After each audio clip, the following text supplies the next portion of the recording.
Now, from the Signature Bank Studios, this is Chicago's Morning Answer with Dan Proft and Amy Jacobson on AM 560. The Answer.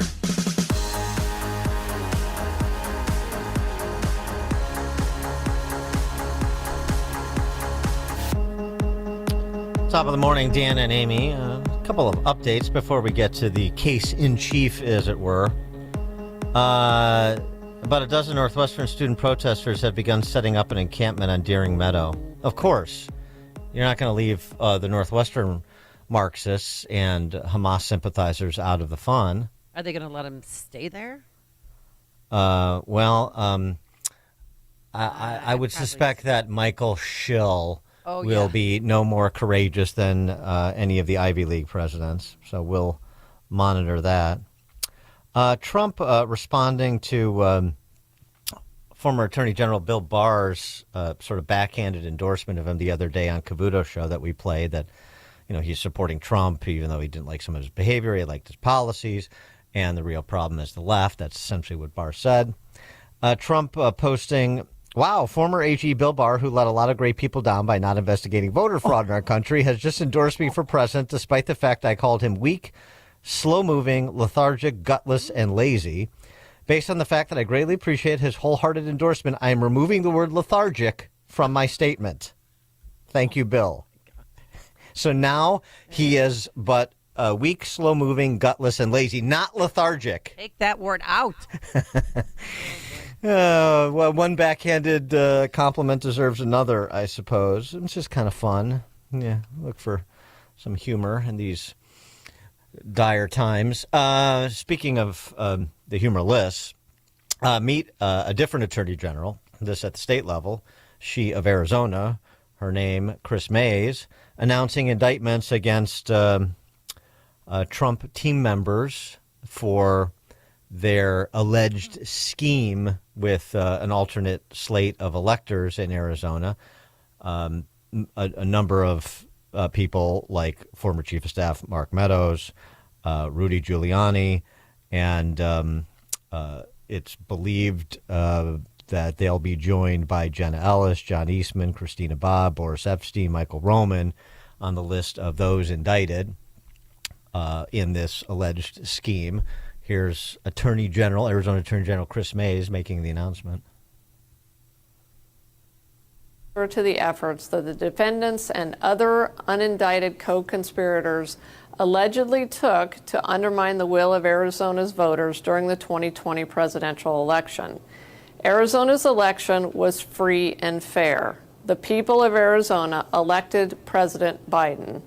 Unwilling to accept this fact, the defendants charged by the state grand jury allegedly schemed to prevent the lawful transfer of the presidency. Whatever their reasoning was, the plot to violate the law must be answered for, and I was elected to uphold the law of this state. A state grand jury made up of everyday, regular Arizonans has now handed down felony indictments for all 11 Republican electors, as well as several others connected to this scheme. These charges include fraud, forgery, and conspiracy. These charges are Class 2, 4, and 5 felonies. For more on this and other legal wranglings, please be joined by Professor William Jacobson, clinical professor of law and director of the Securities Law Clinic at Cornell, founder of LegalInsurrection.com and president of the Legal Insurrection Foundation, as well as the Equal Protection Project. Professor Jacobson, thanks for joining us again. Appreciate it. Thanks for having me back. Help us understand those indictments handed down by the grand jury convened by Attorney General Mays in Arizona. Yeah, I think the first thing people need to understand is that we're entering the final run of the 2024 election, which includes a very important Senate race in Arizona, and that timing cannot be ignored. Mm-hmm. These are events that took place 3.5 years ago. This indictment could have been brought 3 years ago or 2 years ago. There is a reason why it is being brought right now. It is to freeze the Arizona Republican Party so that they cannot organize themselves to win that Senate seat. That's what this is all about, and nobody should kid themselves. So whether there's merit to this indictment or there's no merit to the indictment, it should have been brought 1 or 2 years ago. There's a reason it's being brought right now. So that's the first thing that I think people need to understand, that this is not being brought in good faith. It's being brought as an electoral move. If it were brought in good faith, it could have been indicted a year or two ago. So that's what I think is going on here. So then we should expect, since Dana Nussel, the AG of Michigan, has a similar investigation ongoing, we should expect that indictment maybe right after Labor Day? Oh. Yeah, I mean, that's what's going on this year. All of these Trump indictments, with the exception of the Mar-a-Lago one, where the events took place later, all of these lawsuits, criminal prosecutions, are regarding events that took place over 3 years ago. They are brought so that the trials will take place in this election year, including the one that's ongoing now in Manhattan, involves events 6 or 7 years ago. Mm-hmm. So this is a complete abuse by Democrat prosecutors of their power. As we know, you can get an indictment of just about anything. But again, regardless of the merits, why is it being done now? And we know why it's being done now. Going to the merits of it, the claim is that there was a fraud perpetrated on the Congress and the public regarding the Arizona election. The problem with that is that there was no deception. No one was deceived. Correct. This all took place in plain sight. It was in the media. People were on TV. They were going to present an alternative slate of electors in Arizona and other states. They thought the election was fraudulent, etc. Nobody was deceived by this. So that is the other thing you have to remember. This is presented primarily as a fraud case, that they fraudulently tried to deceive to deprive the voters of their vote. But nobody was deceived. People disagreed. They run through in the indictment page after page after page of legal challenges. That just proves no one was deceived. They were fighting this. You can disagree with it. You can say Trump had no basis to do it. It was stupid, whatever you want to say about it. But no one was deceived.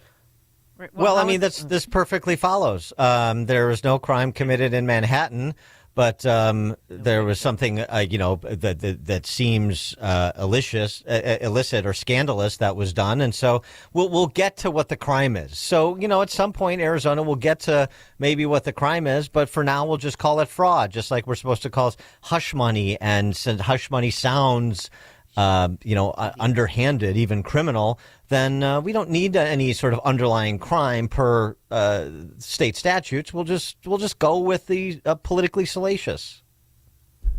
And that's what's happening. I mean, this is really, frankly, disgusting that all of these prosecutions were delayed until an election year. They could have been brought earlier. Again, whether they have merit or not, fine. Bring your prosecutions, but don't time it so as to paralyze one of the parties in an election year. So just walk us through how this is going to affect Kari Lake's Senate race. Well, they've named, I forget the exact count, but at least several senior Republican officials in Arizona. Mm-hmm. So they've essentially trying to freeze the Arizona Republican Party. That doesn't mean Kari Lake can't run for office. She can. That doesn't mean she can't win. But when you paralyze a party, that has a huge impact. You'll remember, I think, the John Doe investigations in Wisconsin. I forget what the year was, many years ago, where they used the John Doe law in Wisconsin to investigate and raid virtually the entire Wisconsin conservative movement to freeze them. And that's what's going on here. These are prosecutions, the use of prosecutorial power to freeze a political party in an election year. And that's what people need to understand about. Well, it's more than freezing. what they're really going to do is now they've got this indictment, and now they're going to run tens of millions of dollars of ads saying the Arizona Republican Party leadership has been indicted for trying to steal the 2020 election, and Carrie Lake is their new puppet, and any other candidate running in Arizona is the puppets. They're all fruit of this poisonous tree of destroying our democracy, of a coup d'etat. And so that's what's going to happen. This is a messaging play in addition to freezing the Republican Party. Yeah, I think you're absolutely right. I mean, I assume they're going to do perp walks here, and that will be in TV ads. It's even worse than I describe it. Thank you for pointing that out. This is also a campaign ad preparation. They are filming. They are getting ready to film their campaign ads. Yeah, exactly. People appear in court. Yeah, right. The AG is the unindicted co-conspirator. She's the sort of the unidentified or unindicted, I guess not indicted, but unidentified political consultant. She's setting up the shoot. That's exactly it. That's it. No, it's 100% it. I wanted to get something else though, since I think Eastman is one of those indicted. We were just talking about this with Roger Kimball before you joined us, and the whole treatment of John Eastman, since he has been a bit of a flashpoint, and he's been disbarred now, and he's been indicted as part of the crew in Fulton County and now in Arizona. And again, you can disagree with John Eastman's legal theory and legal advice, and many do.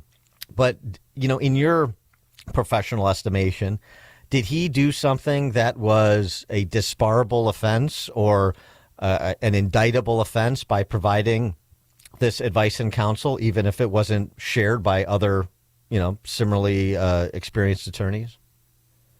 No, I don't think he did. And I say that as somebody who, I think it was New Year's Eve or New Year's Day of that year, I wrote an article on my website that I do not think Mike Pence had any discretion in terms of accepting the electoral certificates, that there was no constitutional basis for the arguments that were being made, that he could just pick and choose and decide who he wants to win.